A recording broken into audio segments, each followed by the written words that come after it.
sorry, I will use one stone to kill two birds. What am I saying here? You see, there are areas in the Bible or some verses in the Bible where Jesus used words such as helper. Okay, John 16:7-15. So here the Bible is saying that the Holy Spirit, he called the Holy Spirit Paraclete, which means helper or Parakletos. The Holy Spirit Parakletos would give evidence. I will use the pronoun here, he. He will guide, he will speak, he will hear, he will declare, he will glorify, and he will receive.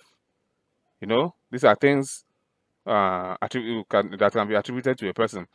But then the thing here is that the word helper, according to according to Greek grammar or the rules and regulations of Greek grammar, as far as you're using the word helper, you must use a gendered pronoun because it is a male word. Sorry, okay, it's a male word. If you don't understand what the difference between male and female, if it's in anyway in English, we don't have such concepts. Okay, or I think it's really rather really limited. But in languages like French, yes, it exists. So also in Greek. So parakletos is a male word. Therefore, you must use he. Okay, even in French, if it's a male word, you must use il. If it's a female word, you must use elle as pronouns. So you can't go around it. That is the rules and regulation. If in fact, if you go around it, then it means that you are speaking broken French, or in the case of Greek, you are speaking a broken Greek. So parakletos is a masculine noun that requires a masculine pronoun. Now, when you go to John 14:16 and 17, so first of all, I said I will use one stone to kill two birds. I want to know the Bible translation that is correct and the one that is full of fluff or bias, mere tradition, or the one that is trying to stick to the original language as much as possible. Now, the word, the main word in John 14:16 and 17 is pneuma. Okay, pneuma. Okay, let me read that of the New World Translation, aka Jehovah's Witness Bible. Let's see what it says. So here is what the Jehovah's Witness Bible says. Yeah, you see, Jehovah's Witnesses. Okay, so it says, "And I will ask the Father, and he will give you another helper to be with you forever, the Spirit of the truth, which that is 17 now, the Spirit of the truth, which the world cannot receive, because it neither sees it nor knows it. You know it, because it remains with you and is in you." Okay.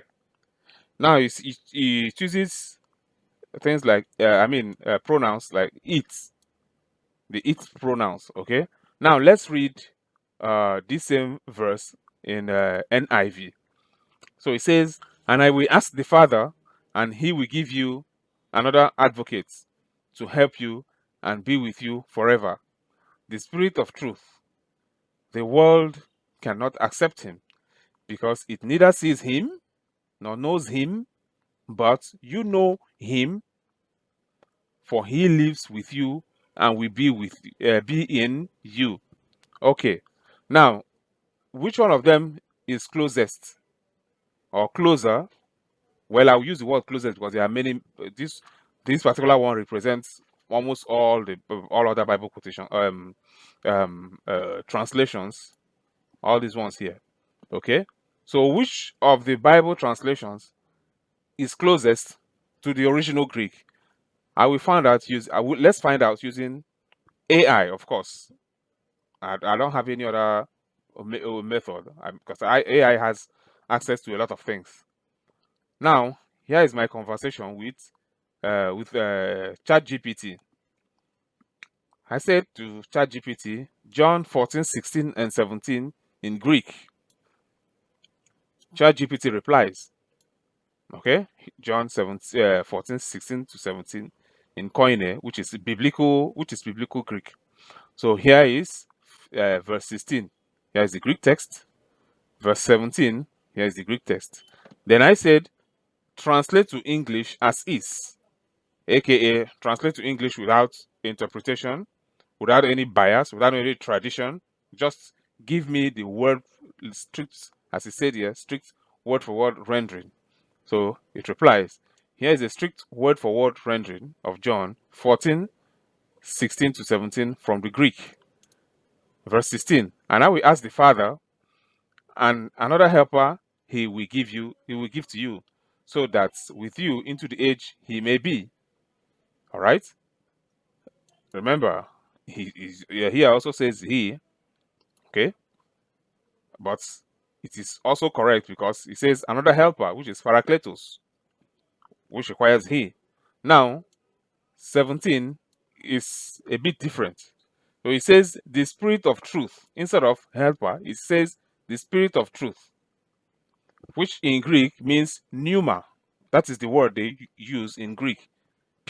Pneuma. Okay, we'll get to that. So the spirit of the truth, aka pneuma, which the word was which the world is not able to receive because it does not see it nor know. You know it because with you it remains, and in you it will be. So what is the meaning of pneuma? Okay, remember it says it here. So what exactly is this pneuma or spirit? Please pay attention. Here it says helper, parakletos, spirit of the truth, pneuma. So according to Google, I said pneuma meaning. I searched for pneuma meaning. So here's what I got. In Stoic thought, it says the vital spirit. You see that word again? Spirit, soul, or creative force of a person. Creative force of a person. Remember, in Avery's video, he was mocking Jehovah's Witnesses. Oh, the Holy Spirit is a person. He spoke. He has soul, which means he has a mind of his own. So, which means he's a person. And blah blah blah nonsense. Do you see it now? And last I checked, Jehovah's Witnesses are not the ones behind this word or the meaning here, or even on Google. Therefore, I don't know what's wrong with you. So you have to judge by yourself. Okay, this one, the Jehovah's Witness Bible, and this other Bible translations here, which one is closest to the original Greek? Okay, this is one. I decided to test it again using Grok. Now let's go to Grok. I said the same thing. John 14, 17 in Greek. Grok Greek. Aha, interesting. So it says here is John 14, 17 in the original Koine Greek, New Testament. So here is the text. So it said transliteration for pronunciation.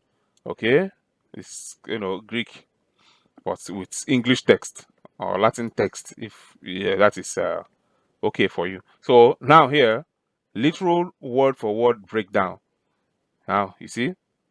Now for you to understand that I'm not lying to you that pneuma is spirit, here it is. Okay, here is the word pneuma. To pneuma, which means the spirit. To pneuma, the spirit, which is a neuter noun. Once you have a neuter noun, then you can no longer be using something like he or she. You have to be using it. That is the rules and regulation of Greek grammar. Okay, now let's go down. Let's go down for me to prove it now to you. So here now, you can check it by yourself. Whatever I'm doing here, you can do it on your own.